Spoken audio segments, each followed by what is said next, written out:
Hello students, this side Neeraj from Pragati IP. Students, आज हम 10th class का chapter first history का जो कि है the rise of nationalism in Europe start करने जा रहे हैं। तो स्टूडेंट्स, ये चैप्टर आपने आई थिंक बहुत बार पढ़ा होगा कि नेशनलिज्म यूरोप है क्या, और कई सारे स्टूडेंट्स ऐसे भी हैं जिनको ये चैप्टर थोड़ा टफ लगता है। सो आज हम कुछ इस तरीके से पढ़ेंगे या कुछ ऐसे ट्रिक्स के साथ पढ़ेंगे जिससे ये चैप्टर थोड़ा हो सकता है आपको इजी लगे। क्लियर है? सो बिना देरी के स्टार्ट करते हैं कि जो चैप्टर है हमारा उसमें ऐसा क्या है, क्या फ्रेंच रेवोल्यूशन है, रेवोल्यूशन का मतलब क्या होता है एंड नेशनलिज्म क्या होता है। क्लियर है? तो सबसे पहले बात करते हैं हम जो कि हमारा टॉपिक है the rise of nationalism in Europe. तो सबसे पहले बात करते हैं यूरोप के बारे में। बेटा देखो, यूरोप क्या है? अगर मैं बात करूं यूरोप, तो यूरोप बेसिकली हमारा अपर साइड में, अगर मैं दिखाऊं आपको कि ये है आपका वर्ल्ड मैप, तो दैट इज कॉल्ड, ये है एशिया, ये रशिया, ये है आपका यूरोपियन कंट्री, ठीक है, ये Gulf country, North America, South America और अफ्रीका। सो ये जो एरिया है, particular area, that is called Europe. So यहाँ पे किस तरीके से नेशनलिज्म हुआ या जो रेवोल्यूशन हुआ, इसके बारे में बात करने वाले हैं। सो अगर आपको पता है कि जो 9th क्लास में आपने चैप्टर पढ़ा हुआ फ्रेंच रेवोल्यूशन वाला, सो आपको पता है कि वो रेवोल्यूशन हुआ क्यों या रेवोल्यूशन होने के रीजन क्या होते हैं। क्लियर है? अब देखो, फर्स्ट ऑफ ऑल मैं आपको समझाता हूँ कि रेवोल्यूशन क्या होता है। रेवोल्यूशन कहने का मतलब क्रांति कह लो, कि जब आप सारे लोग किसी ना किसी टॉपिक को लेके अगेंस्ट जाते हो अपनी सरकार के, अपनी गवर्नमेंट के या अपनी कंट्री के। क्लियर है? जब आपकी बात नहीं सुनी जा रही, जब आपकी जो मांगे हैं उनको पूरा नहीं किया जा रहा, देन आप क्या करते हो? रेवोल्यूशन करते हो। क्लियर है? यानी कि क्रांति करते हो। सो ऐसा ही कुछ आपका फ्रेंच रेवोल्यूशन में हुआ था, जो कि आप 9th क्लास में पढ़ चुके हो। नहीं पढ़ा है तो मुझे कमेंट सेक्शन में बता देना, मैं वो टॉपिक क्या था क्लियर करूंगा। बट अभी हम अपने 10th क्लास के चैप्टर पे आते हैं, जो कि है आपका राइज ऑफ नेशनलिज्म। तो फर्स्ट ऑफ ऑल मुझे कोई बता सकता है कि नेशनलिज्म क्या होता है? तो नेशनलिज्म का मतलब बेसिकली एक तरीके से लव फॉर योर कंट्री, या कह लो कि फीलिंग फॉर योर कंट्री। मैंने यहाँ पे नेशनलिज्म की मीनिंग लिखा है, फीलिंग फॉर योर कंट्री और लव फॉर योर नेशन। यानी कि अगर आपको आपके देश के लिए प्यार है, ठीक है, इट मींस आपके अंदर नेशनलिज्म की फीलिंग है। सो नेशनलिज्म की फीलिंग कब आती है? या तो आपके देश की जो गवर्नमेंट है वो आपकी बात नहीं सुन रही है, ठीक है, या आपके देश में ऐसा कुछ हो रहा है जो आपके भले के लिए नहीं है। क्लियर है? यानी कि आपके बेनिफिशियल के लिए है। सो बेसिकली वहां से लोगों में नेशनलिज्म की फीलिंग आती है। कहने का मतलब, अगर बेसिकली इंडिया है, इंडिया में किसी प्रकार का अगर जैसे जब ब्रिटिशर जब हम पे रूल कर रहे थे, सो अगर ब्रिटिशर्स सारी ही फैसिलिटीज हमें प्रोवाइड करवाते तो क्या हम आजाद हो पाते? नहीं हो पाते। क्यों? क्योंकि बेसिकली वो हमें सारी फैसिलिटीज प्रोवाइड कर रहे हैं, तो हमें किस चीज की कमी है? लेकिन उन्होंने क्या किया? हमारे राइट्स छीने, डिफरेंशिएशन किया, यानी कि काले गोरे का भेदभाव किया, कलर डिस्क्रिमिनेशन किया। तभी तो हमने क्या किया? अपने नेशन के लिए क्या किया? आवाज उठाई। That is called national feeling of nationalism. So यही चीज कहां पे हुई अपनी? कहां पे? यूरोप में। इसलिए हम इसको नेशनलिज्म इन यूरोप कह रहे हैं। अब इसकी शुरुआत हुई थी आपकी फ्रांस से, क्योंकि हमने पढ़ा है कि 1789, ये डेट आपको अगर पता हो, 9th क्लास में भी अपनी डेट पढ़ी हुई है। जैसे कि मैंने फ्रेंच रेवोल्यूशन 1789 में 9th क्लास का फर्स्ट चैप्टर हिस्ट्री का, इसमें बेसिकली क्या बताया गया था कि फ्रांस से ये रेवोल्यूशन स्टार्ट हुआ और फ्रांस से होते होते ऑल ओवर यूरोप में फैल गया। सो बेसिकली अब हमें 10th क्लास के फर्स्ट चैप्टर में यही पढ़ना है कि नेशनलिज्म इन यूरोप कैसे आया। मतलब ये फ्रांस से स्टार्ट हुआ और उसके बाद ऑल ओवर द यूरोप फैल गया। इट मींस 9th का वो चैप्टर, फर्स्ट चैप्टर, और 10th का ये चैप्टर आपस में कनेक्टेड है। सो अगर आपने 9th चैप्टर नहीं पढ़ रखा हो क्लियर, तो कहीं ना कहीं आपको प्रॉब्लम जरूर होगी, और इसीलिए स्टूडेंट्स को ये चैप्टर थोड़ा टफ लगता है। क्यों? क्योंकि उन्होंने 9th में वो चैप्टर नहीं पढ़ा होता। सो अब हम स्टार्ट करने वाले हैं पहला। सो आप देखोगे 10th क्लास की जो आपकी बुक है उस पर फर्स्ट में एक पेंटिंग दे रखी है, जो कि आपका फ्रेडरिक स्टेव्यू ने बना रखा है। अब ये है कौन, इनके बारे में पहले पढ़ लेते हैं। He was an French artist in 1848। he prepared a series of the 4 paint visualizing his dream of world made up of democratic and the social Republic. मतलब जो हमारा फ्रेंच आर्टिस्ट है फेडरिक, इसने क्या डिसाइड किया कि यार मैं लोगों को ना अवेयर करना चाहता हूँ। अब सिंपल सी बात, एक सिंगर लोगों को अवेयर कैसे करेगा? अपनी सिंगिंग से, है ना? ऐसे एक राइटर कैसे अवेयर करेगा लोगों को? अपनी राइटिंग से। एज इट इज जो हमारे आर्टिस्ट होते हैं, आर्टिस्ट अपनी ड्राइंग के थ्रू, अपनी पेंटिंग के थ्रू लोगों को अवेयर करते हैं, उनके अंदर नेशनलिज्म की फीलिंग जगाते हैं। जैसे आपको होता होगा ना कि आपके अंदर कभी कभी कोई सॉन्ग सुन के मोटिवेशन आता है, तो सॉन्ग सुन के आ रहा है, और कभी कभी पिक्चर देख के कोई पेंटिंग देख के आपके अंदर नेशनलिज्म की फीलिंग आती है, तो इसी को ही बोलते हैं फीलिंग ऑफ नेशनलिज्म। तो हमारा जो फ्रेडरिक है, फ्रेडरिक सोरोज, इसने क्या डिसाइड किया, मैं पेंटिंग के थ्रू लोगों के अंदर नेशनलिज्म की फीलिंग जगाऊंगा। सो यही जो है आपके चैप्टर का जो फर्स्ट चैप्टर है आपका, उसमें स्टार्टिंग में जो पेंटिंग दे रखी है वो क्या दिखा रही है कि कैसे फ्रेडरिक सोरोज ने अपनी पेंटिंग के थ्रू दिखाना चाहता है डेमोक्रेटिक वर्ल्ड को और सोशल रिपब्लिक को। मतलब वो चाहता है कि ना लोग फ्री हो जाएं, जो लोग इतने टाइम से बंधे हुए हैं ये मोनार्की सिस्टम के अकॉर्डिंग। मोनार्की सिस्टम मतलब राजतंत्र, जहां पे राजा का राज होता है। सो फ्रेडरिक सोरोज क्या चाहता है कि भाई इस पेंटिंग के थ्रू ना लोग उससे इंस्पायर हों, उससे कहीं ना कहीं उनके अंदर नेशनल की फीलिंग जगे, ये चाहता है। इसीलिए वो चाहता डिमांड कर रहा है पेंटिंग में किसकी, डेमोक्रेसी की, यानी कि लोकतंत्र की, और कहीं ना कहीं सोशल रिपब्लिक, मतलब जो भी चीजें हो तो समाज की भलाई के लिए हो, समाज से पूछ के की जाए, यानी कि जो सोशलिस्ट पीपल है, यानी जो लोग हैं समाज के, उनसे पूछ के किया जाए। सिंपल सी बात है, घुमा फिरा के नहीं कहूंगा कि भाई जो हमारा फ्रेडरिक सोरोज वो चाहता है कि भाई कहीं ना कहीं यूरोपियन कंट्रीज में क्या खत्म हो जाए, प्रॉपर तरीके से जो मोनार्की सिस्टम है वो खत्म हो जाए और डेमोक्रेसी आ जाए, लोकतंत्र आ जाए, यहाँ पे लोगों के पास राइट्स हो, तो उस पेंटिंग के थ्रू है। सो अगर पेंटिंग के बारे में आपको जानना है और आगे जानना है, डीपली जानना है, तो आप मुझे कमेंट सेक्शन में बता देना। आगे हम बढ़ते हैं, चलिए। तो पहला ही टॉपिक आपका दे रखा है फ्रेंच रेवोल्यूशन। ये मैंने बता दिया आपको 9th क्लास में आपने पहले पढ़ा होगा ऑलरेडी कि फ्रेंच रेवोल्यूशन था क्या। नहीं पढ़ा तो एक बार मुझे बता देना कमेंट सेक्शन में, मैं उसके ऊपर भी एक सेपरेट वीडियो बना दूंगा। चलिए, तो फ्रेंच रेवोल्यूशन कब हुई बेटा? इन 1789 the nationalism emerge with the French revolution and the political and constitutional reforms. तो क्या हुआ 1789 में फ्रांस में डिमांड की गई किसकी? कॉन्स्टिट्यूशन की, यानी कि संविधान की, और साथ साथ में पॉलिटिकल कॉन्स्टिट्यूशन और इसकी डिमांड की गई लोगों के पास पॉलिटिकल राइट्स हो, ठीक है, कॉन्स्टिट्यूशन हो, लोग अपनी बात रख सकें, राइट टू वोट हो, इसकी डिमांड की गई कब? 1789 में, और इसी को ही नेशनलिज्म इन फ्रेंच कहा गया या फ्रेंच रेवोल्यूशन कहा गया। क्लियर है? आगे बात करते हैं। Resulted in the transfer of sovereignty from the monarchy to a body of the French citizen. अब इन्होंने क्या डिमांड करी कि भाई मोनार्की से, मोनार्की मतलब लोग राजतंत्र, इन्होंने डिमांड करी कि भाई मोनार्की से ना एक ऐसी बॉडी बनाई जाए, एक ऐसा गवर्नमेंट बनाया जाए जहां पे लोगों के पास राइट्स हो, सॉवरेनिटी, यानी कि सभी लोगों को बराबर राइट्स मिलने चाहिए। इट मींस मोनार्की सिस्टम से कन्वर्ट करना चाहते थे किसमें? लोकतंत्र में, यानी कि कहीं ना कहीं वो चाहते थे कि यहाँ पे कॉन्स्टिट्यूशन आए, वो चाहते थे कि भाई यहाँ पे लोगों को राइट्स मिले, ठीक है। सो बेसिकली वो चाहते थे कि end of the monarchy system हो जाए। सिंपल सी बात है, 1789 में फ्रांस के पीपल क्या चाहते थे कि basically end of the monarchy system, कि राजतंत्र खत्म हो जाए और कहीं ना कहीं यहाँ पे डेमोक्रेसी आ जाए, लोगों के पास थोड़े बहुत राइट्स आ जाए, एटलीस्ट राइट्स आएंगे तो लोग अपने अच्छा भला खुद समझ सकते हैं। क्लियर है? आगे बात करते हैं, चलिए। many policies and procedures were implemented। तो क्या लगी ना इस टाइम पे, अगर आपने 9th में पढ़ा होगा तो कई सारी पॉलिसीज बनाई गई, कई सारे प्रोसीजर बनाए गए, किसके लिए? कि लोगों को थोड़ा सेटिस्फाइड कर सके कि हाँ आपके पास थोड़े बहुत राइट्स हैं। अगर सिंपल सी बात है, आप लोगों की डिमांड्स को पूरा नहीं करोगे या कोई गवर्नमेंट लोगों की डिमांड्स को पूरा नहीं करेगी, सिंपल सी बात है, लोग उसके अगेंस्ट जाएंगे। इसी को ही तो हम नेशनलिज्म बोलते हैं, इसी को ही हम रेवोल्यूशन बोलते हैं, कि लोग जब भाई अपने अधिकार के लड़ रहे होते हैं या fight for their rights, that is called nationalism या फिर रेवोल्यूशन कह लो। तो इन्होंने डिमांड करी कि भाई ऐसा हमें एक तो मोनार्की सिस्टम खत्म करवा दो, एक कॉन्स्टिट्यूशन रिफॉर्म्स लेके आए, यानी कि संविधान लेके आया जाए यहाँ पे। आगे बात करते हैं। implemented including the concept of the la patrias, इसको फादरलैंड बोलते हैं, एंड ले सिटीजन, द सिटीजन।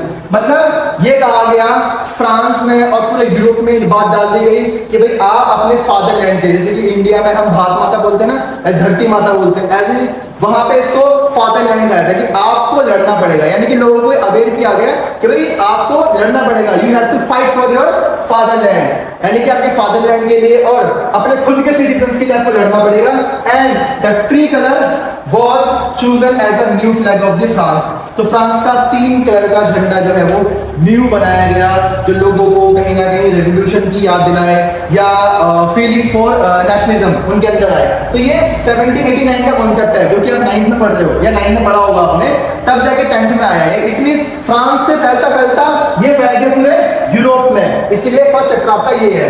आगे बात करते हैं नेशनलिज्म की मीनिंग क्या होती है। मैंने ऑलरेडी आपको बता दिया है, फीलिंग फॉर योर कंट्री या लव फॉर योर कंट्री। जब आप अपने देश से प्यार करने जाते हो उसके लिए ये एक तरीके से मरने मिटने के लिए रेडी होते हो, दैट इज कॉल्ड नेशनलिज्म। यानी कि जब आप अपने राइट्स के लिए लड़ रहे हो, अपने देश की भलाई के लिए लड़ रहे हो, वहां पे कुछ अच्छा करना चाहते हो, कुछ डेवलपमेंट करना चाहते हो, that is called nationalism and you are nationalist. आप नेशनलिस्ट करेंगे, इसको हिंदी में राष्ट्रवाद बोलते हैं, ठीक है ना। आगे बात करते हैं। आपने इसमें पढ़ा होगा कि फ्रांस में इस टाइम पे नेपोलियन का रूल था, तो उसने जब नेपोलियन आया यहाँ पे तो उसने क्या किया, लोगों को अपनी तरफ ग्रैब करने की ना एक ट्रिक आजमाई। कैसे? लोग क्या डिमांड कर रहे थे कि भाई मोनार्की सिस्टम खत्म हो जाए, है ना। बेसिकली इनका मानना क्या था कि मोनार्की सिस्टम का एंड हो जाए, यही तो डिमांड थी। लेकिन नेपोलियन ने क्या चालाकी करी, उसने सोचा कि यार ऐसा है नेपोलियनिक, मैं क्या करता हूँ, लोगों के लिए कुछ राइट्स दे देता हूँ, थोड़े बहुत राइट दे देता हूँ और थोड़े बहुत अपने पास रख लेता हूँ। इससे क्या होगा, बैलेंस बना लेगा। इट मींस नेपोलियन चाहता था कि भाई लोग कैसे ना कैसे मेरे फेवर में भी आ जाए और मैं उनके रूल भी कर लूं और मोनार्की सिस्टम भी ना खत्म हो, ठीक है। अब कैसे? ये ना Napoleon ruled France starting from the 1799 to 1815। तो उसने इन टाइम पीरियड तक रूल किया, और जितना रूल किया कुछ अच्छे काम भी करे और कुछ बुरे काम भी करे। कई लोग नेपोलियन को सपोर्ट भी करते हैं, कई उसके अगेंस्ट भी हैं। कैसे बात करते हैं, देखो। He gained absolute control and power in the year of 1799। उसने क्या किया, 1799 में आते ही पूरा कंट्रोल, पूरी पावर अपने हाथ में ले ली। क्या? बाय बिकमिंग द फर्स्ट कंसुल, यानी कि वो वहां का पहला ऐसा रूलर बन गया जिसको लोग थोड़ा बहुत सपोर्ट भी करते, अगेंस्ट भी थे। मतलब उसने थोड़ा बहुत काम लोगों के लिए भी किया और थोड़ा बहुत अपने लिए भी किया। कैसे? जरा बात करते हैं। क्या लागू करके? ये रहा the features of the code, यानी कि इसको सिविल कोड बोलते हो या नेपोलियनिक कोड बोलते हो, जो कि 1804 में आया था। अब कभी कभी क्वेश्चन ये इंपॉर्टेंट है, आप इसको चाहे स्क्रीन रोक के इस पूरे, ये बेटा नोट्स भी आपके ध्यान रखना, मैं साथ साथ आपको नोट्स भी करवाता हुआ चल रहा हूँ, तो आप चाहो तो इसको राइट डाउन भी कर सकते हो स्क्रीन को रोक के, पॉज करके। अब बात करते हैं, ये क्वेश्चन आपका इंपॉर्टेंट है, एग्जाम में आता है कभी कभी कि what are the features of Napoleonic civil code. इसको सिविल कोड भी कहते हैं, इसको नेपोलियनिक कोड भी कहते हैं। इसके क्या वो थे फीचर्स? पहला, establishment of the equality before the law. पहले भी इसने अच्छी क्या करी कि भाई कानून के सामने सारे बराबर रहेंगे, फिर चाहे कितना भी अमीर क्यों ना हो, कितना भी गरीब क्यों ना हो, यानी कि इक्वालिटी बिफोर द लॉ, कानून के सामने सब बराबर। आपने अगर गलत काम किया तो आपको पनिशमेंट मिलेगी, यानी कि सजा मिलेगी। आगे, under the Napoleonic code the right to property was secured, कि मतलब राइट टू प्रॉपर्टी का जो अधिकार है वो आपके पास रहेगा, वो सिक्योर रहेगा। क्लियर है? All the birth rights and privileges were abolished, कि भाई आपको पता ही है कि ना पहले क्या था, बर्थ राइट्स मिलते थे, मतलब जन्म से कुछ अधिकार। मान लिया आप सपोज किसी रिच पीपल के घर में पैदा हो रहे हो तो आपको सारे राइट्स मिलेंगे, अगर आप किसी गरीब के घर में पैदा हो रहे हो तो आपको कुछ राइट्स नहीं मिलेंगे। ये पहले का रूल था, यानी कि इसको बर्थ राइट्स बोलते हैं, यानी कि जन्म से अधिकार मिलता है आपको। तो पहले डिवीजन था कि भाई अगर आप किसी अच्छे खासे प्रॉपर किसी वेल मेंटेन वेल्दी फैमिली के बाद पैदा हो तो आपको सारे राइट्स दिए जाएंगे, लेकिन अगर किसी लोअर कास्ट फैमिली में पैदा हो तो कुछ राइट्स आपके पास नहीं होंगे। तो नेपोलियन ने क्या किया, तीसरा काम अच्छा कि भाई जितने भी बर्थ राइट्स थे और प्रिविलेजेस थे, प्रिविलेज का मतलब विशेष अधिकार जो अमीरों को मिले हुए थे वो सब बंद करवा दिया कि भाई नहीं, आपको कोई अधिकार नहीं मिलेंगे, सारे अधिकार सब में इक्वली डिवाइड होंगे। क्लियर है? आगे बात करते हैं। उसके बाद क्या है, गिल्ड रिस्ट्रिक्शंस वर लिफ्टेड, तो क्या है कि ना, और कुछ जो भी चीजें गलत थी उन पे रिस्ट्रिक्शन लगा दी गई, जो सही थी उनको ओपन कर दिया गया। ये था नेपोलियन सिविल कोड के कुछ फीचर्स। अब इसमें कुछ नेगेटिव पॉइंट भी है नेपोलियन के। मैंने क्या बोला कि नेपोलियन ने कुछ काम अच्छे किए तो कुछ काम बुरे भी किए। बुरे काम क्या थे वो यहाँ देख लो। Moreover Napoleon actually took away the freedom of the people by, उसने क्या कर दिया ना, कि देखो उसने लोगों को चीजें प्रोवाइड तो करवा दी सारी, लेकिन फ्रीडम ऑफ पीपल, लोगों की आजादी छीन ली, नेगेटिव पॉइंट है उसका। और by forcing them to join the French army, उसने क्या किया, बोलो लोगों को बोला ऐसे मेरे को आर्मी की जरूरत है और आप सबको आर्मी में आना पड़ेगा। अब चाहे आपका मन हो या ना हो, आपको जबरदस्ती पकड़ के कहाँ डाल दिया, फ्रेंच आर्मी में। क्यों? क्योंकि भाई उस टाइम पे टाइम यह चल रहा था वॉर का, तो कभी भी वॉर की नीड पड़ सकती है। उसने क्या किया, वॉर को स्टेबल करने के लिए, अपने आप को स्ट्रॉन्ग करने के लिए जबरदस्ती लोगों को पकड़ा और आर्मी में डाल दिया। यानी कि लोगों के पास फ्रीडम नहीं है, चॉइस नहीं है कुछ भी, आपको जाना है तो जाना है। तो ये नेगेटिव पॉइंट था इसका। Next, impose censorship. सेंसरशिप का मतलब क्या होता है? सेंसरशिप का मतलब होता है कि अगर मान लीजिए सपोज मैं नेपोलियन हूं, तो अगर मैंने क्या कर दिया, अपने स्टेट में मैंने सेंसरशिप लगा दी, तो आपको कुछ भी करने से पहले मेरे से परमिशन लेनी पड़ेगी। दैट इज कॉल्ड सेंसरशिप, यानी कि प्रतिबंध, रोक लगाना। तो नेपोलियन ने क्या कर दिया, यहाँ पे सेंसरशिप लगा दी कि भाई जो भी कुछ करना है वो पहले मेरे से पूछ के करना पड़ेगा। आगे बात करते हैं, इंक्रीज टैक्सेस, और टैक्सेस बढ़ा दिए हाई इनकम के लिए। भाई जिसके पास पैसा नहीं है वो कहां से देगा, वो तो नेपोलियन को बेकार ही बताएगा ना। पहली बात तो उसने टैक्सेस जितने भी थे उनको इंक्रीज कर दिया, क्यों? ताकि पैसा आ सके। पैसा आएगा तो उसका आर्मी में लगाएगा, बम वगैरह जो भी उसके वेपन्स वो बनाएगा, तो टैक्स हाई कर दी। And took away political freedom, और लोगों से उनके पॉलिटिकल राइट्स ले लिए, यानी कि राइट टू वोट हो, चाहे इसमें ये चुनाव में खड़े होना या इलेक्शन में खड़े होना या कुछ भी ऐसे पॉलिटिकल राइट्स जो होते हैं आपके, वो फ्रीडम छीन ली। तो नेपोलियन ने कुछ अच्छे काम भी करे, कुछ बुरे काम भी कर दिए। इसीलिए क्या हुआ, फ्रांस से ये चीज स्टार्ट हुई, ये रेवोल्यूशन स्टार्ट हुआ, फिर बाद में लोग नेपोलियन के भी अगेंस्ट गए। क्लियर है? ऐसे करते करते ये 1789 में फ्रांस में शुरू हुआ, फ्रांस में, और फैलता फैलता कहाँ के पूरे यूरोप में फैल गया। तो ध्यान रखना, यूरोपियन, अभी फ्रांस जो है वो यूरोप का ही पार्ट है। क्लियर है बेटा? आज मैं आपका सेकंड पार्ट स्टार्ट करने जा रहा हूँ इसी चैप्टर का, जो कि था नेशनलिज्म इन यूरोप। तो लास्ट वीडियो में मैंने आपको नेशनलिज्म बताया कि नेशनलिज्म की मीनिंग क्या होती है, और दो तीन चीजें मैंने आपको डिस्कस करी कि नेशनलिज्म कहाँ से स्टार्ट हुआ, 9th क्लास कैसे कनेक्टेड है, ये सब मैं डिस्कस कर चुका हूँ। सो टाइम वेस्ट ना करते हुए अब डायरेक्ट हम स्टार्ट करते हैं। सो बात करते हैं कि जब यूरोप में नेशनलिज्म स्टार्ट हुआ, ठीक है, या कह लो कि नेशनलिज्म फैला, तो उस टाइम पे ना न्यू मिडिल क्लास फैमिली भी सामने आई। अब ये क्या थी क्या नहीं थी इसके बारे में बात कर लेते हैं। अब बात कर लेते हो न्यू मिडिल क्लास फैमिली क्या थी, ये वो लोग थे जो कहीं ना कहीं वेल एजुकेटेड थे, थोड़े बहुत, बेसिकली पॉपुलेशन की नॉर्मल थी, बट ये वेल एजुकेटेड थे। न्यू मिडिल क्लास फैमिली में वो लोग आते हैं। अब ध्यान देना, मैं जरा पढ़ रहा हूं, ध्यान से देखना। न्यू मिडिल क्लास फैमिली कौन सी है? The new classifications were done based on the work, culture and group of the people. So basically क्या कह रहा है कि जो न्यू मिडिल क्लास फैमिली थी ना, वो किस पे बेस्ड थी? वो बेस्ड थी वर्क पे, यानी जो काम क्या करते हैं, कल्चर, मतलब उनका कल्चर बेसिकली क्या है, क्रिश्चियन है या दूसरी किसी कैटेगरी के है, एंड ग्रुप ऑफ पीपल, और निश्चित से कौन सी कैटेगरी के लोग हैं ये सारे के सारे। इस पे new middle class family I थी। इसमें वेल एजुकेटेड लोग भी थे और थोड़े बहुत रिच पर्सन भी थे। तो इनको मिडिल क्लास में क्यों कहा गया? ना ही ये पुअर थे ना ही ये रिच थे प्रॉपर तरीके से।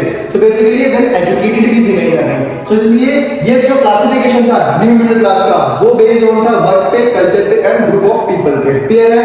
And as a result 3 new middle classes were form. तो 3 नई मिडिल क्लास फैमिली सामने आई, और वो 3 कौन कौन सी है? First, second, third. इनके बारे में ऑलरेडी पढ़ चुके होंगे अपने स्कूल्स में, ठीक है ना, इंस्टीट्यूशन में। सो बेसिकली मैं रिवीजन कर रहा हूं कि जो न्यू मिडिल क्लास थी वो कौन सी थी। तो पहली न्यू मिडिल क्लास थी the aristocracy, peasantry and the middle class. अब जरा बात करते हैं कि क्या है। अब बात करते हैं एरिस्टोक्रेसी कहने को। एरिस्टोक्रेसी मैंने बताया था जिनके पास जो लैंड ओनर्स है, जिनके पास जमीन ज्यादा है, पैसा ज्यादा है, जो रिच पीपल है बेसिकली, इनको बोला गया है। तो जो एरिस्टोक्रेसी है, it included the people who on lands, यानी जिनके पास खुद की लैंड्स हैं, जमीनें हैं, स्पोक फ्रेंच बोलते हैं, and were connected by the ties of the marriage. और मतलब जो बड़े बड़े घरानों के रिश्ते हैं या शादियां हो रखी हैं, जिनके कनेक्शन जो है वो बड़े बड़े घरानों में, दैट इज कॉल्ड एरिस्टोक्रेसी। इनके पास खुद की जमीन है, यानी कि इंक्लूडिंग करके ये बात लगा लो कि भाई ये रिच पीपल थे। क्लियर है? आगे बात करते हैं। They were however numerically a small group, यानी कि जैसे इंडिया में जो अमीर लोग हैं, यानी कि जो रिच पीपल है, इनकी पॉपुलेशन कम है, और जो हमारे न्यू मिडिल क्लास, हमारे जो मिडिल क्लास लोग हैं, जिनके पास पैसा ना ही ज्यादा है ना ही कम है, उनकी पॉपुलेशन कहीं ना कहीं ज्यादा है। और जो सबसे लोअर क्लास है, जिनके पास पैसा कम है, इनकी पॉपुलेशन ज्यादा है। ऐसे यहाँ पे कह रहा है ये अमीर तो थे, रिच पीपल थे, लैंड्स भी सस्ती इनके पास अवेलेबल है, बट पॉपुलेशन के मामले में न्यूमेरिकली स्मॉल ग्रुप था। क्लियर है? अब बात करते हैं नेक्स्ट, पीजेंट्री। अब पीजेंट्री से जाहिर सी बात है, पीजेंट्री क्या बात है, यहाँ पे कहीं ना कहीं जो लोअर क्लास फैमिली है, जो किसान है, इनसे इंटरैक्ट किया गया है। The majority of the population was made up of this class. तो कहना कि ना जो पीजेंट्री में आते हैं, पीजेंट्री में सिर्फ वो लोग आते हैं जिनकी पॉपुलेशन ज्यादा थी, इकोनॉमिकल कंडीशन का कम था। मतलब ये लगा लो कि इनके पास पैसों की कमी है, या पैसे इनके पास कम है, या फिर उतने हैं जिनसे इनका मंथली गुजारा निकल जाए, ये है। तो पीजेंट्री में काउंट करते हैं। तो पीजेंट्री का मतलब कहीं ना कहीं किसान भी होता है, बट यहाँ बात की जाती है वो लोग जिनकी पॉपुलेशन ज्यादा है लेकिन इनके पास पैसे कम है। तो दूसरी जो मिडिल क्लास फैमिली थी वो तो पीजेंट्री। अब है आपका मिडिल क्लास। अब ये वो लोग थे ना ही ज्यादा गरीब ना ही ज्यादा अमीर, ये मिडिल क्लास थे। जैसे सिंस इंडस्ट्रियलाइजेशन, जब यहाँ पे इंडस्ट्रियलाइजेशन हुआ, a new middle class came into being known as the working class. इनको कहा गया वर्किंग क्लास। वर्किंग क्लास का मतलब होता है जो फैक्ट्री में काम करते हैं या छोटे मोटे बिजनेसमैन होते हैं, इनके पास ना ही ज्यादा पैसा होता ना ही कम पैसा होता, तो ये मिडिल क्लास फैमिली में आते हैं। इनको हम वर्किंग क्लास बोलते हैं। वर्किंग क्लास का मतलब काम करने वाले। अब ये चाहे छोटा बिजनेस इनका खुद ही हो लेकिन छोटा हो, अपना काम हो, या दूसरों की फैक्ट्रियों में, इंडस्ट्रीज वगैरह में काम करना, तो वर्किंग क्लास थी। इट इंक्लूड्स द आर्टिशियंस, यानी कि जो आर्टिस्ट वगैरह होते हैं अलग अलग कैटेगरी के, इंडस्ट्रीज खुद के जिनका बिजनेस छोटा मोटा है, पता नहीं जिनके पास छोटी मोटी खुद की शॉप्स वगैरह है या छोटी मोटी दुकानें खुद की हैं, या बिजनेसमैन एंड सो ऑन। तो मतलब जिनके पास खुद की दुकानें हैं, खुद का काम है, या ये दूसरों के एरिया में जाके काम करते हैं, that is called middle class, या इसको वर्किंग क्लास भी कहा जाता है। तो इट मींस ये कह रहे हो कि ना क्लासिफिकेशन जो हुआ था वो इनकी कैटेगरी के अकॉर्डिंग हुआ था। हमने क्या पढ़ा, classification based on work, culture and group. तो मतलब किसका वर्क क्या है, किसका ग्रुप कौन सा है, उसकी डिवीजन के बेस पे हमने न्यू मिडिल क्लास फैमिली को डिवाइड किया है। आगे बात करते हैं, एक वर्ड है आपका लिबरलिज्म। लिबरल का मतलब होता है आजादी, फ्रीडम। लिबर्टी सुना है ना वर्ड आपने, तो लिबर्टी का मतलब जहां पे फ्रीडम होता है, वहीं लिबरलिज्म का मतलब ऐसे लोग जो बेसिकली कहीं ना कहीं फ्रीडम पे बिलीव करते हैं, मतलब इनका बेसिकली ये मानना है कि आजादी का, ठीक है, यानी कि फ्री रहना इनका मेन मोटिव है। तो लिबरलिज्म का मतलब आजादी समझ लो। इन 1848 की बात करें, जब ये रेवोल्यूशन स्टार्ट हो रहा था, our revolution was led by the educated middle class people. अब क्या हुआ, 1848 में यहाँ पे एक रेवोल्यूशन स्टार्ट हुआ। रेवोल्यूशन मतलब क्रांति स्टार्ट हुई, जो कि किसके through, educated middle class people, मतलब जो पढ़े लिखे लोग थे, इन्होंने लिबरलिज्म की स्टार्टिंग करी। ये एक लैटिन वर्ड है जिसका बेसिकली मीनिंग आप ये लगा सकते हो कि आजादी है, freedom. Man and women of the liberal middle class demanded the creation of nation states. तो मतलब इस रेवोल्यूशन में क्या हुआ, जितने भी मैन थे और वुमेन थी, इन सब ने डिमांड करी, किसकी डिमांड की, creation of a national states. National states का मतलब है जहां पे सारे स्टेट्स मिलके काम करते हैं, या यूनिफिकेशन की बात करी, एकता की बात करी कि आप सबको जो है वो जितने भी स्टेट्स हैं हमारे, उन सबको मिलके काम करना पड़ेगा। तो creation of the national states and parliamentary principle, तो मतलब सिंपल सी बात है, parliamentary principle and the constitution, ठीक है। मतलब ये लगा लो कि जैसे इंडिया में क्या है, पार्लियामेंट है, कॉन्स्टिट्यूशन है, डेमोक्रेसी है, तो इन्होंने भी ऐसे ही कुछ डिमांड करी कि भाई जहां पे सारे स्टेट्स मिलके एक साथ रहे, एंड पार्लियामेंट्री प्रिंसिपल, जहां पे पार्लियामेंट को रूल्स एंड रेगुलेशंस को फॉलो करने वाले लोग को किसी एक पर्सन की ना चले, यानी कि ये लगा लो कि पीपल के पास राइट्स होने चाहिए। नेक्स्ट, कॉन्स्टिट्यूशन हो, कॉन्स्टिट्यूशन मतलब संविधान, जो कि आपने पढ़ चुके हो, तो राइट्स हो लोगों के पास, लोग अपना अच्छा हुआ खुद चूज कर सके, इनकी डिमांड करी, विच अलाउज फ्रीडम। अब इसमें क्या होगा कि मतलब लिबरलिज्म में क्या, मैंने क्या बताया कि लिबरलिज्म का मीनिंग क्या है, फ्रीडम, आजादी, which allow freedom of the press and freedom of the association. मतलब ये कहा गया कि भाई जितने भी ये एजुकेटेड फैमिली है, एजुकेटेड मिडिल क्लास लोग थे, चाहे मैन है विमेन है, इन सब ने 1848 में डिमांड करी किस चीज की, भाई हमें फ्रीडम चाहिए, प्रॉपर तरीके से फ्रीडम। किस चीज की freedom, freedom of the press, मतलब जो ये मीडिया वाले हैं, ठीक है, इन सबको फ्रीडम, कुछ भी छापने की या किसी के बारे में भी अच्छा बुरा बोलने की आजादी मिलनी चाहिए, and freedom of the association. Association का मतलब ग्रुप बनाना, मतलब कहीं पे मीटिंग्स वगैरह करना, ग्रुप बनाने की फुल्ली हमें क्या होना चाहिए, क्या आजादी होनी चाहिए, ठीक है। अब बात करते हैं next, many political associations came together in Frankfurt। अब इसमें क्या हुआ, इसी टाइम पे क्या हुआ, जब ये इसकी डिमांड उठी, तो फ्रैंकफर्ट जगह का नाम है, ध्यान रखना। तो many political associations came together in Frankfurt। तो इस एरिया में क्या हुआ, कई सारे जो पॉलिटिकल एसोसिएशन है, ग्रुप है, पॉलिटिकल ग्रुप्स, ये आए and decided to cast their vote for an all German national assembly. तो इन्होंने डिसाइड किया कि भाई हम अपना वोट देंगे किसके, creation of German national assembly. हम जो है जर्मन नेशनल असेंबली ड्रॉ करेंगे, ये बनाएंगे, इससे क्या होगा, जिस चीज की डिमांड करे वो एटलीस्ट पूरी होगी। मतलब इन्होंने अपना वोट दिया, सिंपल सी बात है किसको, कि भाई आप रूल्स एंड रेगुलेशंस लेके आओ, कॉन्स्टिट्यूशन लेके आओ, और कहीं ना कहीं जर्मन नेशनल असेंबली बनाओ। कब, ऑन 18 मई 1848 की बात करें तो 831 elected representative arrived in the Frankfurt parliament convened in the church of the saint Paul. तो इस एरिया में, सेंट पॉल चर्च के इस एरिया में, फ्रैंकफर्ट नाम की जो जगह है, यहाँ पे कम से कम 831 इलेक्टेड रिप्रेजेंटेटिव आए, जिन्होंने अपना वोट दिया कि भाई हम भी यही चाहते हैं कि यहाँ पे पार्लियामेंट बननी चाहिए, यानी कि रूल्स रेगुलेशंस और गवर्नमेंट होनी चाहिए, लोगों के पास कुछ राइट्स होना चाहिए। इन्होंने भी सेम चीज की डिमांड करी। क्यों, क्योंकि भाई रेवोल्यूशन या नेशनलिज्म चलता हुआ आ रहा है। फ्रेंच रेवोल्यूशन में 9 का पढ़ा था मैंने, फर्स्ट वीडियो में बताया हुआ है, तो वहां से चलता हुआ इनकी भी डिमांड थी कि भाई रेवोल्यूशन होना चाहिए, यानी कि लोगों के पास राइट्स होने चाहिए, फ्रीडम होनी चाहिए। Next, they drafted a constitution for all. They they drafted a constitution for all German nation to be ruled by the monarchy governed by parliament. मतलब उन्होंने ये डिसाइड किया कि भाई हमें ना कॉन्स्टिट्यूशन तो बनाना है फॉर द जर्मन नेशन, कि मतलब पूरे जर्मन के लिए हमें संविधान बनाना है, कॉन्स्टिट्यूशन बनाना है, but be ruled by a monarchy govern by a parliament. कि मतलब बट इनकी एक प्रॉब्लम क्या थी कि भाई मोनार्की सिस्टम में रहेगा लेकिन गवर्नमेंट भी रहेगी, मोनार्की एंड गवर्नमेंट, यानी कि ये लगा लो कि दोनों चीजों का मिक्सचर यहाँ पर होना चाहिए, ये इन्होंने डिमांड की। क्लियर है आगे?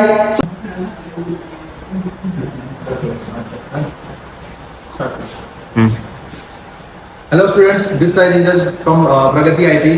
स्टूडेंट्स, इससे पहले मैं 10th के सेम चैप्टर्स की ऑलरेडी 2 से 3 वीडियोस बना चुका हूँ।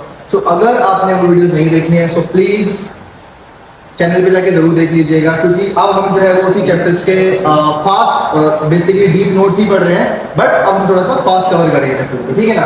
सो बेसिकली हमारा चैप्टर जो है अभी तक हमने पढ़ा कि जो नेशनलिज्म इन यूरोप था वो स्टार्ट कैसे हुआ। क्लियर है? तो मैंने आपको बताया कि किसी भी कंट्री में नेशनलिज्म या फिर रेवोल्यूशन होने का रीजन क्या होता है। रीजन ये होगा या तो फिर वहाँ के लोगों को प्रॉपर तरीके से राइट्स नहीं मिले होंगे या फ्रीडम नहीं होगी, तो एक टाइम पे आके लोग ना ऑब्सेस हो जाएंगे कि परेशान हो जाएंगे कि भाई हम क्या करें। तो ये रेवोल्यूशन का एक स्टेप होता है। क्लियर है? तो नेशनलिज्म इन यूरोप आपका ऑलरेडी मैंने बताया था कि 9th क्लास में अगर आपने फ्रेंच रेवोल्यूशन पढ़ा हुआ है तो ये उसी से ही कनेक्टेड है, ठीक है ना। जो आपने 1789 की वो डेट पढ़ी है फ्रेंच रेवोल्यूशन वाली, अभी फ्रेंच रेवोल्यूशन वहां से स्टार्ट होता होता पूरे यूरोप में फैल गया। इसीलिए 10th में आपके चैप्टर का नाम मैंने ऑलरेडी ये बताया कि नेशनलिज्म इन यूरोप है, ठीक है ना। सो अब बेसिकली बात करते हैं, अभी तक हमने पढ़ लिया कि भाई यूरोप में नेशनलिज्म स्टार्ट कैसे हुआ, ठीक है। इसमें नेपोलियन का नाम हमने पढ़ लिया कि नेपोलियन बेसिकली आया, उन्होंने कुछ अच्छे काम करे, बट नेगेटिव पॉइंट्स भी थे नेपोलियन के। पॉजिटिव पॉइंट्स क्या थे कि भाई उसने ये चाहा कि भाई मोनार्की वगैरह को हटाना, लेकिन ऑल ओवर द यूरोप में खुद का रूल चाहता था, है ना।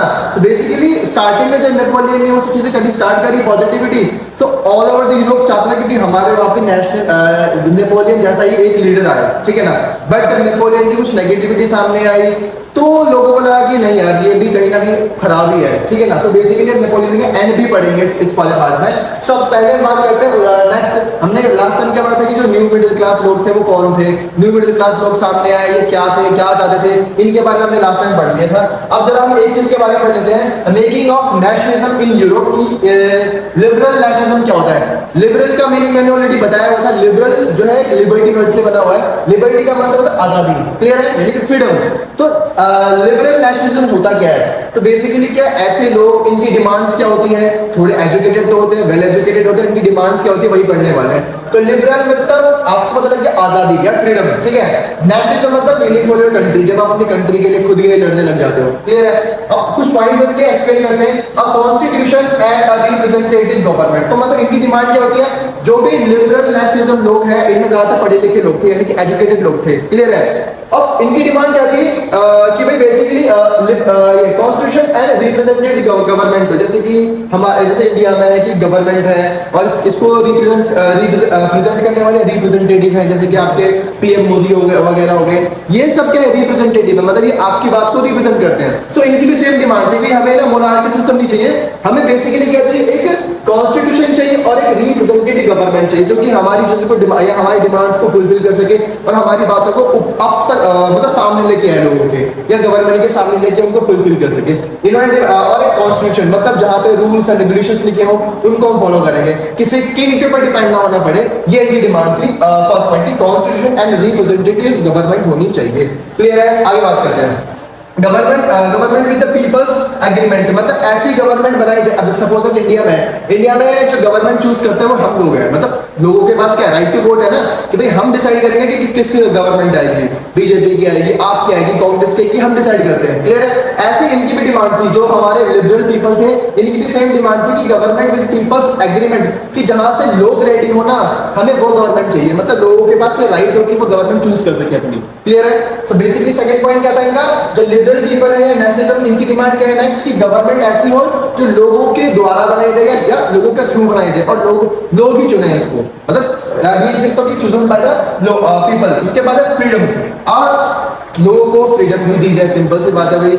अब जैसे इंडिया में अगर मैं इसको एक घुमा फिरा के एक वर्ड में डिफाइन करना चाहूंगा, सो दे डिमांड फॉर डेमोक्रेसी, वो डेमोक्रेसी की डिमांड कर रहे हैं, मतलब जितने भी लोग हैं नेशनलिज्म वाले लिबरल, इनकी डिमांड ये थी कि भाई हमें ना डेमोक्रेसी चाहिए, प्रॉपर ना है लेकिन हमारे पास राइट्स तो होने चाहिए। इसलिए नेक्स्ट पॉइंट क्या है, फ्रीडम। इनका मानना था कि हमें फ्रीडम मिलनी चाहिए, फिर चाहे वो किसी भी चीज की फ्रीडम हो हमें मिलनी चाहिए, हम चाहे वो राइट फ्रीडम ऑफ एक्सप्रेशन हो, कोई भी फ्रीडम हो, हमें भी फ्रीडम मिले ताकि हम भी अपनी बात रख सके, क्योंकि स्टार्टिंग से किसको फेस करते हुए आ रहे हैं, मोनार्की सिस्टम को, राजतंत्र को, ठीक है। Next end of the aristocracy, वही जो हमने बताया कि जहां पे बड़े लोग रूल कर रहे हैं, इन्हीं की चल रही है, सारे जो स्पेशल राइट्स है वो इन लोगों के पास है। Aristocracy, aristocracy basically rich people count कर सकते हो, या किंग की फैमिली, या ऐसे लोग जिनके पास धन दौलत या बहुत ज्यादा अमीर है, इनको काउंट करेंगे एरिस्टोक्रेसी में। और पहले के टाइम पे फ्रांस में, यूरोपियन कंट्रीज में इन्हीं का ही रूल था, मतलब चर्च हो, चाहे चर्च भी हो, उसमें चर्च भी इंक्लूड है कि चर्च के पास राइट्स थे, जो रिच पीपल है इनके पास राइट्स सारे के सारे, मतलब सभी स्पेशल राइट्स इन्हीं के पास थे। तो मतलब जो ये लिबरल पीपल है इनका मानना क्या है कि भाई एंड ऑफ द एरिस्टोक्रेसी, कि भाई जो ये अमीर लोग हैं इनके पास जो स्पेशल राइट्स है ये सब भी खत्म होना चाहिए, हमारे पास भी वो राइट होने चाहिए जो बाकी लोगों के पास है। क्लियर है, आगे बात करते हैं बेटा। सो नेक्स्ट है इक्वालिटी। इक्वालिटी का मतलब समानता, यानी कि जब आप जिस सोसाइटी में रह रहे हो, जिस सोसाइटी में हम रह रहे हैं, एटलीस्ट हमारे वहां पे इक्वालिटी होनी चाहिए। अगर मान लिया सपोज दैट किसी के पास 3 से 4 स्पेशल राइट्स, तो वो राइट्स हमारे पास भी होने चाहिए। इक्वालिटी मतलब ट्रीटमेंट ऑफ इक्वालिटी होनी चाहिए, सभी को बराबर समझा जाए, डिविजिबिलिटी ना हो, ये डिमांड थी कि इक्वालिटी स्टैब्लिश हो पूरे यूरोपियन कंट्री में, कि भाई जहां जहां पे हम स्प्रेड हो पा रहे हैं वहां पे एटलीस्ट इक्वालिटी हो। इक्वालिटी का मतलब बराबर, चाहे आपको इकोनॉमिकल हो, चाहे सोशल हो, चाहे पॉलिटिकल हो, सारी इक्वालिटी आपके पास होनी चाहिए, ये इनकी डिमांड थी इक्वालिटी को लेकर। आगे एंड ऑफ द प्रिविलेजेस, ये ऑलरेडी मैंने बता दिया है कि भाई जो अमीर लोग थे उनके पास कुछ स्पेशल राइट्स थे जिनको हम प्रिविलेज बोलते हैं, ठीक है ना, विशेष अधिकार, समथिंग लाइक दिस को बोलते हैं आप प्रिविलेज। इनके पास जो भी प्रिविलेजेस है, स्पेशल अधिकार जो भी थे, इन सब की डिमांड करके ही खत्म हो जाए। हम ये भी नॉर्मल पीपल है, हम भी नॉर्मल पीपल है, तो उनकी डिमांड थी कि भाई किसी तरीके से प्रिविलेजेस खत्म हो जाए अमीर लोगों के, जो रिच पीपल है या जो एरिस्टोक्रेसी लोग हैं इनकी जो प्रिविलेजेस है, स्पेशल राइट्स है, ये खत्म कर दी जाए, ताकि इनमें और हम लोग का डिफरेंस है। इंडिया में सब बराबर है, फिर चाहे वो कोई भी कितना भी रिच पर्सन क्यों ना, कितना भी पुअर पर्सन क्यों ना, गवर्नमेंट के सामने या कॉन्स्टिट्यूशन के सामने, लॉ के सामने सभी इक्वल है। क्लियर है। सो इनके पास डिमांड थी कि भाई प्रिविलेजेस जो है वो सारे हटा दिए जाए। अब ये तो हमने पढ़ा कि जो लिबरल पीपल है इनकी थॉट्स क्या है, इनकी डिमांड्स क्या है, इनको आप एक्सप्लेन कर सकते हैं बुक में से देख के, बट मैंने यहाँ पे आपको मेजर पॉइंट्स बता दिए, ठीक है ना। अब बात करते हैं इनकी भी कुछ नेगेटिविटी थी। अब ध्यान समझना क्या है, हम माना कि जो लिबरल एंड नेशनलिज्म पीपल है इनमें ज्यादातर एजुकेटेड पीपल थे, मतलब पढ़े लिखे लोग थे और समझदार लोग थे, लेकिन इनकी भी एक नेगेटिव पार्ट है, वो क्या है, ओनली फॉर मैन। मतलब इन्होंने डिमांड करी कि भाई ये सारी चीजें जो भी राइट्स मिलेंगे ना ये सिर्फ मैन को मिलने चाहिए, या फिर इस कैटेगरी में सिर्फ इन्होंने डिमांड करी सिर्फ मैन के लिए, आदमियों के लिए, और विमेंस के लिए नहीं। और आप मैन भी वो जिनके पास क्या हो, प्रॉपर्टी हो, मतलब जिनके पास थोड़ी बहुत प्रॉपर्टी होगी वही इन राइट्स को लेने के लिए एलिजिबल है, अदरवाइज इन्होंने जिसके पास कुछ भी प्रॉपर्टी नहीं है वो इन सब के लिए एलिजिबल नहीं है। ये इसका नेगेटिव पॉइंट था, और इन्होंने विमेंस के लिए डिमांड नहीं करी कि विमेंस को ये राइट्स नहीं मिलने चाहिए, तो ये इनके नेगेटिव पार्ट्स है, ठीक है ना। अब बात करते हैं कि ये तो थे आपके लिबरल नेशनलिज्म। अब यहाँ पे बात करते हैं एक और प्रॉब्लम है टैक्सेशन। टैक्सेशन का मतलब यहाँ पे जैसे कि मतलब एक इसमें ये आपकी बुक में भी लिखा है कि भाई जो हम्बर्ग और यहाँ से ये ना न्यूरमबर्ग, इन यहाँ से लेकर यहाँ से का डिस्टेंस अगर आपको कवर करना है तो उसके टाइम पे क्या था, हैड टू पे 11 टैक्सेस, मतलब 11 जगह आपको टैक्सेस पे करना पड़ेगा, और 5% के हिसाब से, मतलब हर जगह आपको 5% के हिसाब से 11 बार टैक्स पे करना पड़ेगा अगर आप यहाँ से लेकर यहाँ तक का डिस्टेंस पे करते हो। तो इन्होंने डिमांड की कि भाई ये टैक्सेस क्यों लगाए जा रहे हैं, ठीक है। और प्लस 30 करेंसी, मतलब हर जगह की अलग अलग करेंसी है, उनके अकॉर्डिंग आपको पे करना पड़ेगा, या यहाँ से वहाँ के जैसे suppose that Delhi to UP गए, यहाँ का अलग क्या कहते हैं, यहाँ की करेंसी अलग है, यहाँ का टैक्स परसेंटेज अलग है, फिर यूपी से कहीं और चले गए, बिहार चले गए तो वहाँ का करेंसी अलग है, वहाँ का टैक्स पे अलग है। तो बेसिकली ये इनकी प्रॉब्लम थी कि भाई ये टैक्सेशन की सबसे बड़ी प्रॉब्लम थी कि कम से कम 11 बार तुमको टैक्स पे करना है, 5% के हिसाब से बढ़ रहा है, और साथ साथ में 30 करेंसी डिफरेंट करेंसीज हैं। ये सब प्रॉब्लम्स पहले की डिमांड्स हैं, और ये प्रॉब्लम थी अपनी यूरोपियन कंट्रीज में, ठीक है ना। आगे बात करते हैं। अब इनको सॉल्व करने के लिए बनाया गया एक कस्टम यूनियन। ठीक है ना, ध्यान रखना कि कस्टम यूनियन बनाया गया। कस्टम यूनियन का मतलब होता है ऐसी कैटेगरी जो ट्रेडिंग वगैरह या व्यापार वगैरह से रिलेटेड रूल्स एंड रेगुलेशन बनाती है। एक यूनियन बनाया गया कस्टम यूनियन है, started by the government in the 1834। तो 1834 में बनाया गया, ध्यान रखना, ऑलरेडी बुक में दे रखे हैं कि 1834 में किसने बनाया गया? Custom union. ये जो ट्रेड से रिलेटेड जो भी प्रॉब्लम्स है इनको सॉल्व करने के लिए बनाया गया था, ध्यान रखना। सो उसके बाद by Prussia and the other German states. तो ये प्रूशिया में इंक्लूडेड था और साथ साथ में जितने भी जर्मन स्टेट्स हैं दूसरे वो सब भी इसमें इंक्लूडेड थे। मतलब वो सब भी इस चीज को लेके एग्री थे कि एक्चुअल में ये चीज गलत है। क्लियर है? एक्चुअल में ये चीज गलत है, इसीलिए इन्होंने कहा कि कस्टम यूनियन बनाया। अब कस्टम यूनियन जब बना 1834 में आपका, सो इन्होंने क्या डिमांड करी? ये की डिमांड्स है। क्या डिमांड है यहां से देना? The union abolish the tariff barriers. मतलब जो भी रुकावट थी कि भाई आप यहां से लेकर वहां तक ट्रेड नहीं कर सकते, ट्रेडिंग में ये प्रॉब्लम्स आ रही हैं, उन सभी रुकावटों को हटा दिया गया। मतलब इन्होंने कहा कि आप ओपनली जर्मन स्टेट्स में प्रूशिया आपस में ट्रेड कर सकते हैं, व्यापार कर सकते हैं। अगर कोई ऐसी कोई नेगेटिव प्रॉब्लम्स है जो जितनी भी है उन सबको हटा दिया गया। मतलब अब चाहे आपका जितना हो सके टैक्सेशन को कम कर दिया गया और जो भी ट्रेड रिलेटेड प्रॉब्लम्स है उनको सॉल्व कर दिया गया ताकि डेवलपमेंट हो सके। क्लियर है? आगे बात करते हैं। Spread a network of railways. और जितना हो सका कि भाई रेलवे लाइंस बिछाई गई, स्प्रेड कर, जितना हो सका भाई उसको बढ़ाया गया रेलवे लाइंस को ताकि ट्रेड हो सके। क्योंकि सिंपल सी बात है, पहले के टाइम पे railway network one of the best way था कि भाई आप एक जगह से या फिर एक प्लेस से दूसरे प्लेस तक सामान को ट्रैवल करा सकते हो या फिर अपने प्रोडक्ट्स को भेज सकते हो। तो इसलिए इसके लिए क्या कर दिया? रेलवे स्प्रेड की गई जितनी जगह हो सके। क्योंकि सिंपल सी बात है, आप जितनी जगह अपने सामान को बेचोगे या अपने प्रोडक्ट को बेचोगे उतना आपका डेवलपमेंट होगा या इकोनॉमिकल ग्रोथ होगी। सो इन्होंने भी क्या किया? रेलवे नेटवर्क्स को बढ़ाया, स्प्रेड करवाया all over the European countries में। ठीक है ना, ये इनका दूसरा पॉइंट था। और तीसरा पॉइंट क्या था? करेंसी को 30 से 2 में कन्वर्ट कर दिया गया। जब हमने यहाँ पे क्या पढ़ा, यहाँ पे कम से कम 30 करेंसीज थी। 30 करेंसीज का मतलब भाई आपको नहीं पता कि भाई आपकी करेंसी की वैल्यू दूसरे वाले स्टेट्स में क्या है। मतलब हो सकता है कि आपकी करेंसी की वैल्यू वहां पे कम हो या ज्यादा हो, तो नुकसान तो आपको उठाना पड़ेगा ना। इसीलिए क्या कर दिया? 30 करेंसी से कन्वर्ट करके ओनली 2 करेंसी कर दिया गया। क्लियर है? तो ये ध्यान रखना। ये था कस्टम यूनियन। इसके बारे में क्वेश्चन कभी कभी पूछ लेते हैं, ऑलरेडी 3 मार्क्स में 2 मार्क्स में आया था कभी कभी। अब बात करें थोड़ा बहुत हम नेपोलियन बोनापार्ट के बारे में बात कर लेते हैं। इनका रूल जो है 1799 से लेकर 1815 तक चला। अब इतना इन्होंने रूल किया, रूल करने के पीछे रीजन क्या था? पहली बात तो उन्होंने कुछ प्लस पॉइंट लगाए कि भाई इन लोगों के लिए जो भी मोनार्की सिस्टम इसका अगेंस्ट गए, ठीक है, ग्रुपिज्म बनाया। लेकिन उनका मोटिव क्या था? भाई मोटिव था भाई पूरे यूरोप पे कब्जा। क्लियर है? लेकिन अब फिर जो हमने ऑलरेडी बाकी पिछली वीडियो से बता चुका हूँ कि जो नेपोलियन के नेगेटिव पॉइंट्स में क्या था, मतलब राइट्स प्रॉपर तरीके से नहीं दी गई, फ्रीडम नहीं थी लोगों के पास, और जो ये सेंसरशिप वगैरह थी ये सब लगाई गई। तो इस वजह से कुछ नेगेटिव पॉइंट्स भी नेपोलियन के। तो 1850 में ऐसा क्या हुआ जो नेपोलियन का डाउनफॉल हो गया? तो वही पढ़ने वाले हैं कि 1850 में जो बैटल ऑफ वाटरलू है, ये आपने ऑलरेडी पढ़ा होगा बुक में कि 1850 में क्या हुआ? बैटल ऑफ वाटरलू हुई थी। और वाटरलू, अगर उसको बैटल ऑफ वाटरलू कहते हैं पहले वो समझ लो, ठीक है ना। सो ये बैटल ऑफ वाटरलू जो है वो एक जगह का नाम है, ये जो वाटरलू है, ठीक है ना। अब कई लोग जो है उसको ये मसला है कि ये कुछ ये झरना वगैरह है या कुछ स्ट्रीम ऐसा कुछ है, नहीं। तो ये बैटल ऑफ वाटरलू क्या है? वाटरलू एक प्लेस का नाम है जो कि ब्रुसेल्स में है, ठीक है ना।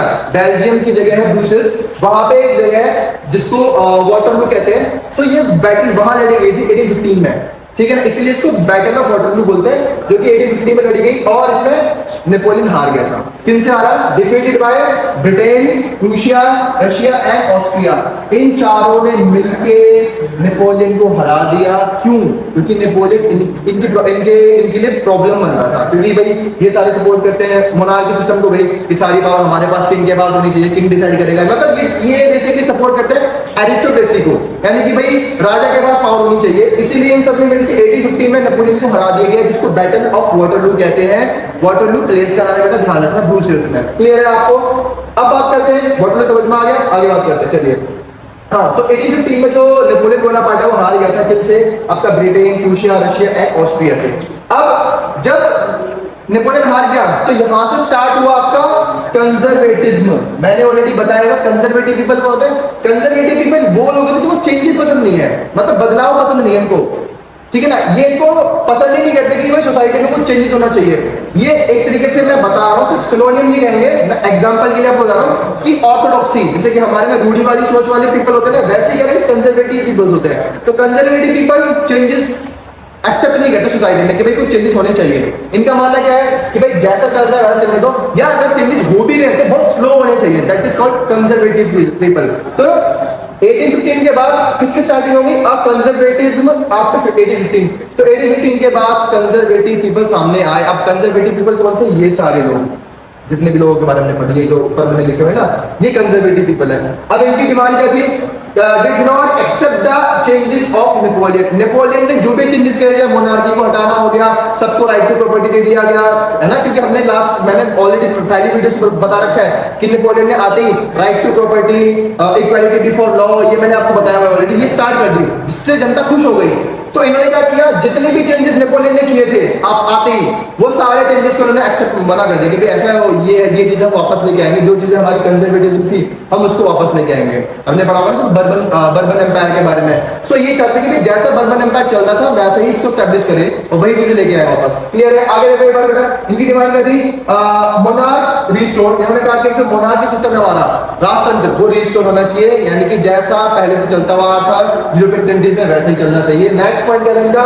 Church power. और जो उनके पहले तक बताया कि जो पादरी वगैरह है, चर्च वगैरह, पोप वगैरह, इनकी जो भी पावर थी कि भाई इनको जितना हो सके ये डोनेशन देते नहीं थे बल्कि, ठीक है, किंग भी इनको डोनेशन देगा, इनके पास स्पेशल राइट्स होते थे। तो चर्च की पावर सबसे ज्यादा थी, तो इस चर्च की पावर को उन्होंने रिस्टोर किया। नेक्स्ट सेंसरशिप, मतलब मैंने ऑलरेडी सेंसरशिप का मतलब बता रखा है। सेंसरशिप का मतलब प्रतिबंध होता है, यानी कि रोक लगाना। आप किसी भी गवर्नमेंट से या पर्सन से, किंग से पूछ के ना कुछ भी नहीं प्रिंट कर सकते, चाहे वो मीडिया हो, चाहे वो सिंगर हो, आर्टिस्ट हो।